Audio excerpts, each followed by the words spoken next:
আসসালামু আলাইকুম সবাইকে। আশা করি সবাই অনেক ভালো আছে।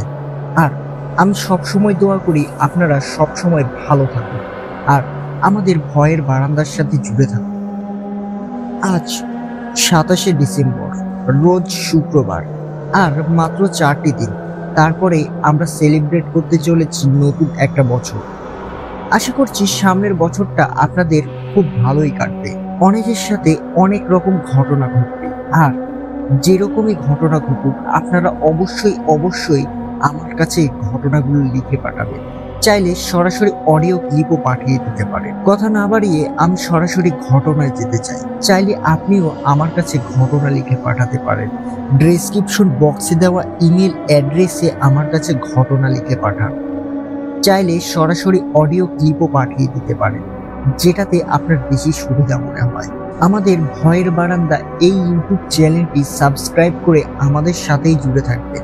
আজকের এপিসোডটা ভালো লাগলে লাইক কমেন্ট করে আপনার বন্ধুদের সাথে শেয়ার করতে একেবারে ভুলে যাবেন না।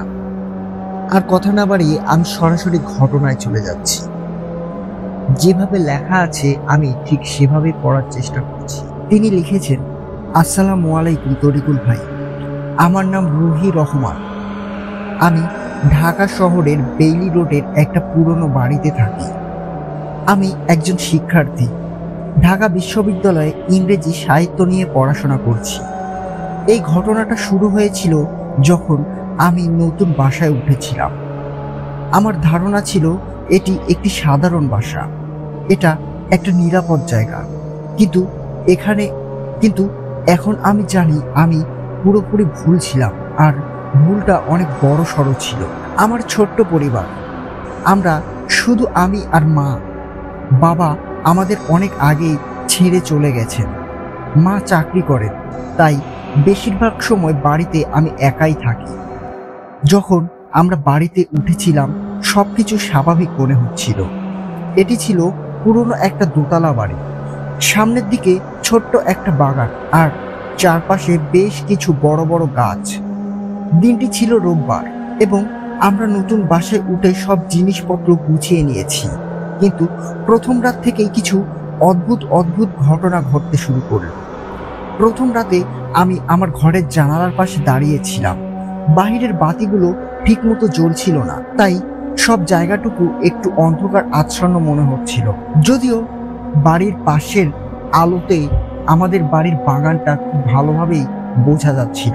জানালার গ্লাসগুলো অনেক পুরনো ছিল, তাই বাইরের সবকিছু স্পষ্ট দেখা যেত না। কিন্তু আমি স্পষ্ট দেখতে পাচ্ছিলাম একজন মানুষ আমাদের বাগানের বড় গাছটার নিচে দাঁড়িয়ে ঠিক আমাদের বাড়ির সামনে আমার জানালার দিকে তাকিয়ে আছে। প্রথমে মনে হচ্ছিল হয়তো প্রতিবেশী, কিন্তু তার অবস্থানটা ছিল অস্বাভাবিক। সে ঠিক একই জায়গাতে দাঁড়িয়েছিল, কোনো নড়াচড়া করছিল না। তার মুখটা খুব একটা স্পষ্ট দেখতে পাচ্ছিলাম না। আমার মনে হচ্ছিল সে হয়তো আসলে জানালায় তার নিজের প্রতিচ্ছবি দেখার চেষ্টা করছে। আমি প্রথমে একটু গুরুত্ব দেইনি, হয়তো আমাদের নতুন প্রতিবেশী অদ্ভুত ধরনের মানুষ, তাই জানালা বন্ধ করে শুয়ে পড়লাম। কিন্তু পরের দিন ঠিক একই রকমভাবে ওই মানুষটাকে আমি দেখতে পেলাম। সে আবারও আমার জানালার দিকে তাকিয়ে আছে। সে ঠিক আগের জায়গাতেই দাঁড়িয়েছিল। তার মুখটা পরিষ্কার দেখা যাচ্ছে না, যেন অন্ধকারে তার মুখটা ভালোভাবে আমি বুঝতে পারছিলাম না। কিন্তু একটা কথা আমি খুব স্পষ্টভাবে বুঝতে পারলাম, সে আমাকে দেখছে। প্রথম কদিনের মতো আমি এই বিষয়টাকে পুরোপুরি এড়িয়ে চললাম। হয়তো আমার মনের ভুল, কিংবা ওই লোকটার স্বভাব চরিত্র অনেক খারাপ হতে পারে, তাই এরকমটা করছে। কিন্তু প্রতি রাতে আর সব সময় ওই বিষয়টা আমার মাথার ভেতরে ঘুরতে থাকে যে এই লোকটি কে হতে পারে আর সে আমার ঘরের সামনে কেন দাঁড়িয়ে আছে। একদিন সে সরাসরি আমার দিকে তাকালো। আমার এটা দেখে স্পন্দন থেমে গিয়েছিল। তার চোখ ছিল গভীর অন্ধকার। জানালার বাহিরে সে অন্ধকারের মধ্যে দাঁড়িয়ে আছে। সে আমাকে সরাসরি দেখছিল। এটা দেখে আমার ভেতরটা শীতল হয়ে গেল। আমি জানি না কেন, কিন্তু তার দৃষ্টি সম্পূর্ণ আমাকে জমিয়ে দিয়েছিল। আমি আমার মাকে বলেছিলাম, কিন্তু তিনি এটা শুনে হেসে উড়িয়ে দিলেন। কোনো মানুষ বাইরে তোমার দিকে তাকিয়ে থাকবে কেন? তুমি হয়তো টিভিতে ক্রাইম পেট্রোলটা একটু বেশি দেখছো, যার কারণে তোমার এমনটা মনে হচ্ছে। হয়তো সেই লোকটি ওইখানে দাঁড়িয়ে তার নিজের কোনো একটা কাজ করতে পারে, কারণ এই বাড়িতে শুধু আমরা একা ভাড়া থাকি না, আমাদের মতো আরো বেশ কয়েকটা ফ্যামিলিও এখানে ভাড়া উঠেছে। আমি মায়ের এই কথাতে তেমন একটা গুরুত্ব দিলাম না।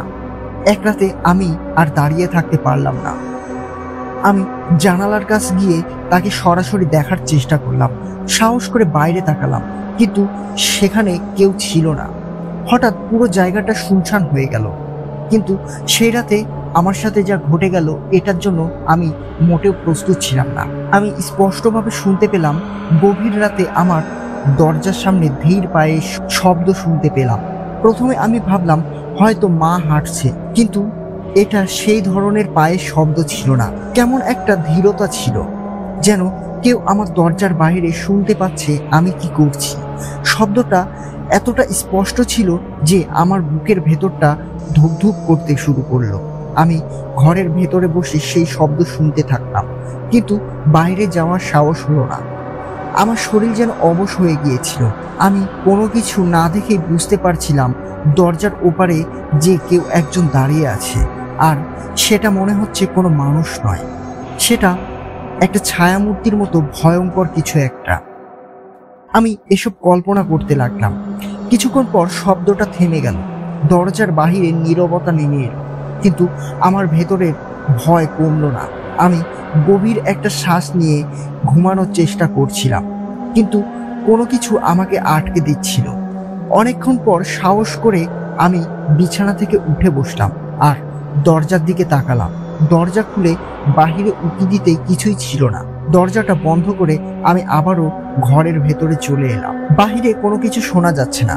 আমি একটু সাহস নিয়ে দরজার দিকে আবারও এগিয়ে গেলাম।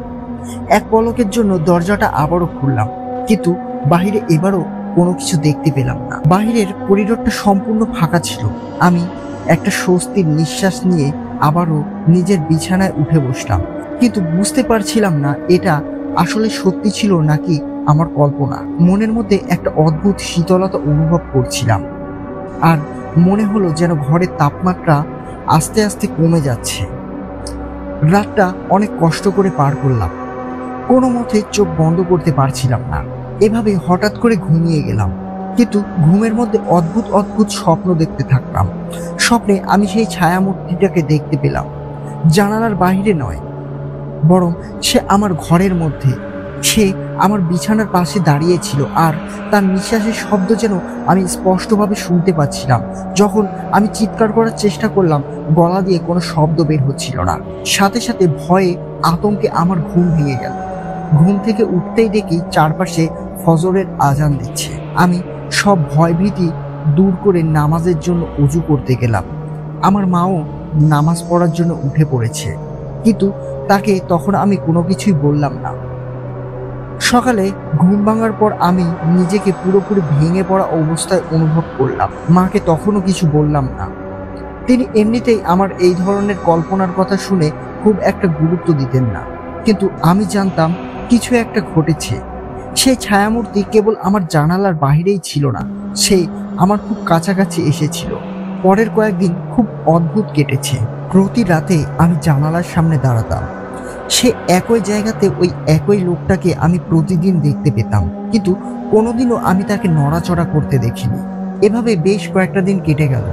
হঠাৎ করে আমি দেখতে পেলাম ওই লোকটি আর আমার জানালার সামনে এসে দাঁড়াচ্ছে না। আমি ভাবলাম হয়তো সেই লোকটি কোথাও চলে গিয়েছে, কিংবা তিনি এখানে অন্য কোনো কাজের জন্য এসে দাঁড়াতেন।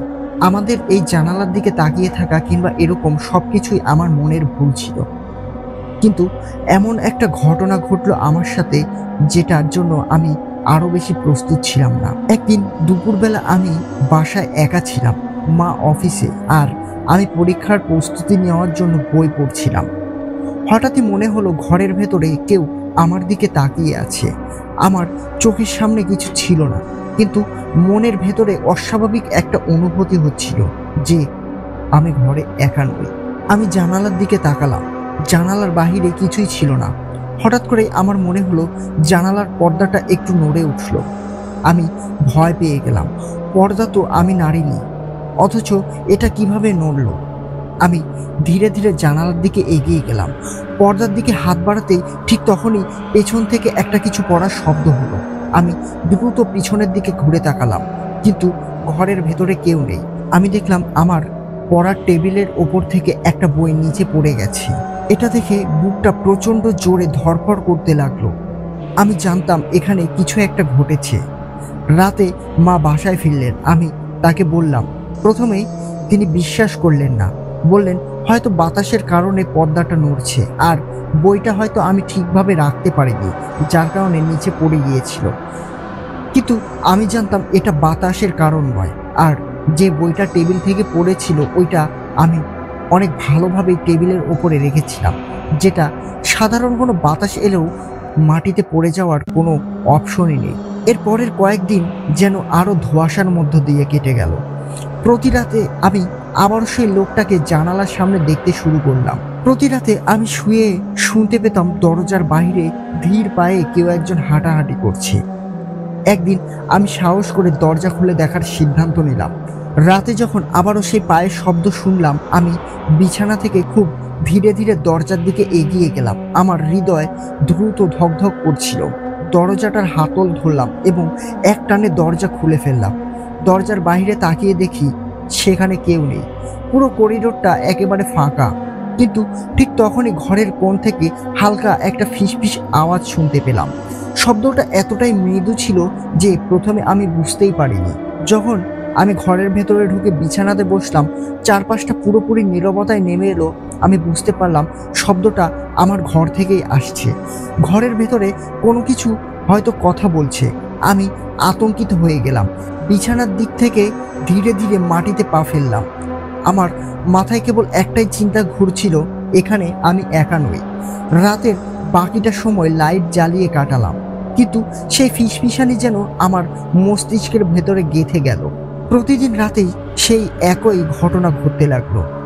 জানালার বাহিরে সেই লোকটি, দরজার বাহিরে পায়ের শব্দ, আর গভীর রাতে আমার ঘরের ভেতরে সেই ফিসফিস শব্দ। সবকিছু মিলে আমার ভয়টা যেন আরো বেশি হতে লাগলো। একদিন সকালে আমি বাহিরে বেরোলাম, মায়ের সাথে কথা বললাম। তিনি আমাকে বললেন, তুমি একা একা অনেক দিন ধরে আছো, হয়তো অতিরিক্ত পড়াশোনার চাপে এসব হচ্ছে। কিছু দিনের জন্য গ্রামের বাড়ি থেকে ঘুরে আসো। কিন্তু আমি জানতাম বাড়ি থেকে বের হয়ে যাওয়াটা সমাধান নয়। আমি জানতাম এই বাসার ভেতরে এমন কিছু একটা আছে যেটা আমাদের জন্য অনেক ক্ষতিকর হতে পারে। মায়ের কথায় কিছুটা অনিচ্ছা নিয়ে হলেও আমি শেষমেশ বেড়াতে যাওয়ার সিদ্ধান্ত নিলাম। কয়েকদিনের জন্য আমাদের গ্রামের বাড়িতে চলে গেলাম। মা নিজেও বলেছিলেন আমি কিছুদিন বাইরে থাকলে হয়তো আমার মানসিক অবস্থাটা একটু ভালো হবে। গ্রামের বাতাস, খোলামেলা আকাশ, চাচাতো ভাই বোনদের সাথে থাকলে হয়তো মানসিক অবস্থাটা একটু ভালো হবে। ঠিক সেরকমই হলো। সত্যি কিছুটা হালকা লাগছিল। এখানে কোনো ছায়ামূর্তি নেই, কারো পায়ের শব্দ নেই, কোনো অদ্ভুত ফিসফিসানির আওয়াজ নেই। রাতে শান্তিতে ঘুমাতে পারতাম এবং দিনের বেলাও কোনো ভয়ের অনুভূতি ছিল না। এভাবেই বেশ কয়েকটা দিন কেটে গেল, আর নিজেকে প্রায় স্বাভাবিক মনে করতে শুরু করলাম।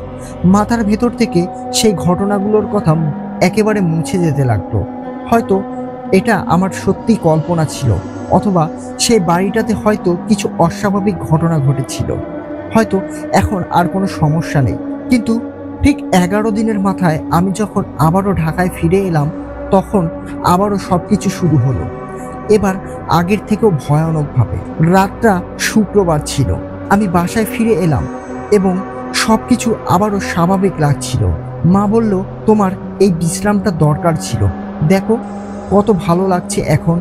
আমি একটু হাসলাম।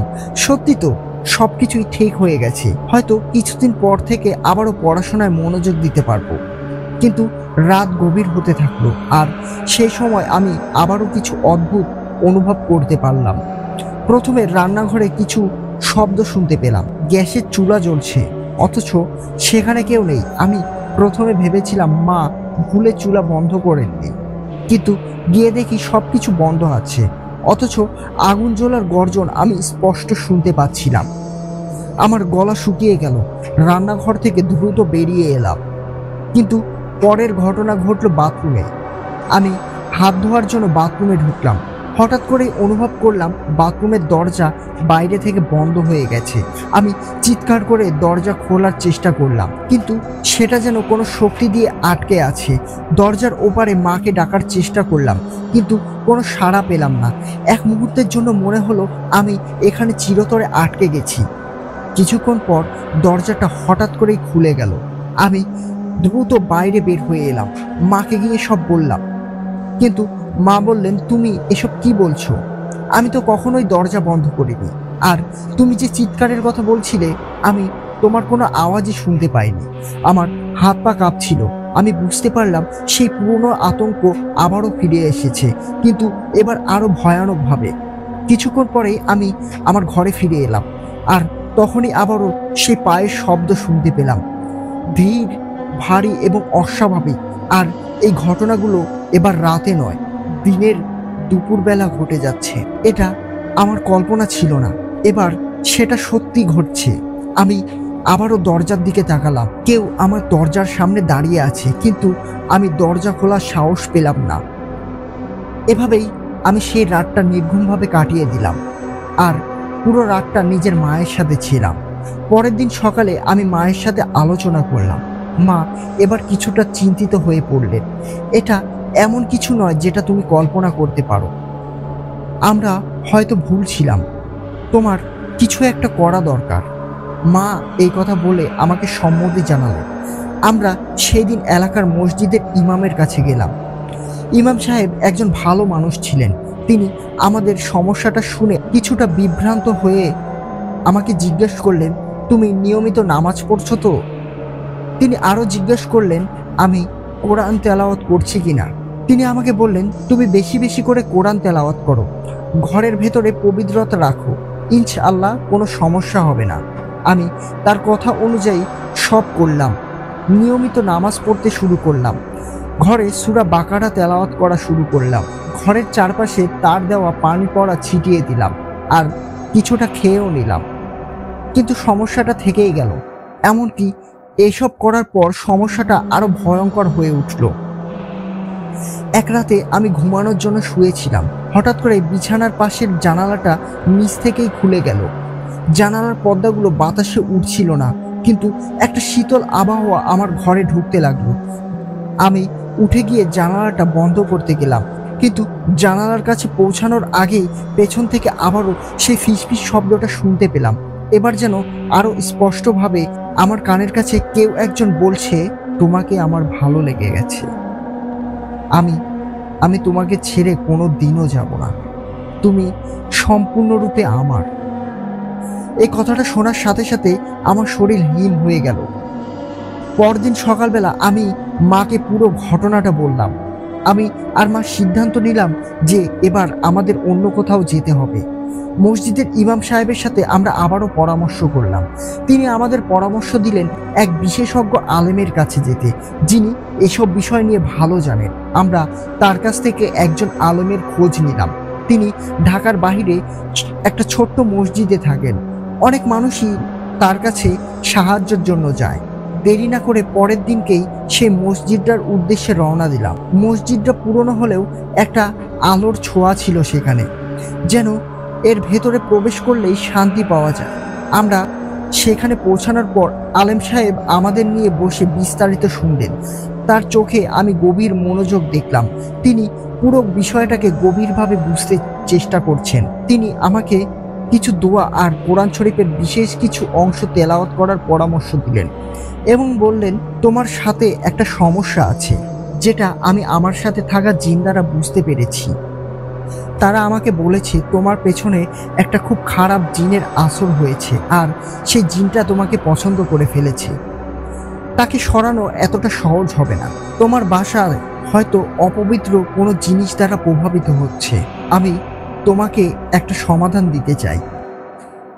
এটা শুনে আমি কিছুটা স্বস্তি পেলাম।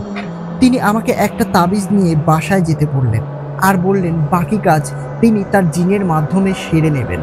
তার কথা মতো আমরা সেখান থেকে চলে এলাম। তিনি আমাদের বাসায় একটা বিশেষ দোয়া পড়তে বললেন, আর আমাদেরকে একটা তাবিজ দিয়ে বললেন, এটা আমি আমার রুমের দরজার সামনে যেন ঝুলিয়ে রাখি। সেই আলেমের কথা মতো আমি ঘরের দরজার সামনে সেই তাবিজটা ঝুলিয়ে রেখেছিলাম। সেই আলেম সাহেব আমাদের কাছ থেকে ওই কাজটা করার জন্য কিছু জিনিস কেনার জন্য 501 টাকা হাদিয়া চার্জ করেছিলেন।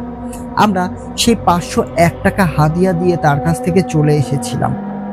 জানি না তিনি কি এমন করেছিলেন। সেদিনের পর থেকে সেই ছায়া, পায়ের শব্দ আর আমার ঘরের ফিসফিসানি সবকিছু একেবারের জন্য থেমে গেল। যেন কোনো অশুভ শক্তি আমাদের ঘর ছেড়ে চলে গিয়েছে। আমি আবারও শান্তিতে ঘুমাতে পারলাম, স্বাভাবিক জীবন ফিরে পেয়েছি। জানি না তিনি এমন কি করেছিলেন, তবে যেটাই করেছিলেন তিনি অনেক ভালো একটা মানুষ ছিলেন।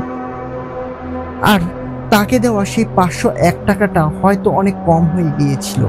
ঘটনাটা কেমন লাগলো আমি বলতে পারবো না, কিন্তু আমি যেসব দেখেছি এটা আমার জন্য অনেক ভয়ঙ্কর কিছু একটা ছিল। ঘটনাটা এখানেই শেষ। ভালো লাগলে পড়ে শোনালে খুবই খুশি হব। আমি চাই আপনাদের ভয়ের বারান্দা এই ইউটিউব চ্যানেলটি অনেক দীর্ঘজীবী হোক, তার জন্য দোয়া করছি। আপনারাও আমার জন্য দোয়া করবেন। সবাই ভালো থাকবেন। আসসালামু আলাইকুম। ধন্যবাদ রুহি আপাকে, তিনি অনেক চমৎকার করে সুন্দর একটা ঘটনা আমাদের কাছে লিখে পাঠিয়েছেন। চাইলে আপনিও আমার কাছে ঘটনা লিখে পাঠাতে পারেন। ডেসক্রিপশন বক্সে দেওয়া ইমেল অ্যাড্রেসে আমার কাছে ঘটনা লিখে পাঠান। tariqul01752@gmail.com লিখে পাঠিয়ে দিন আপনার সাথে ঘটে যাওয়া কিংবা আপনার জানাশোনা ভয়ঙ্কর সব ঘটনা।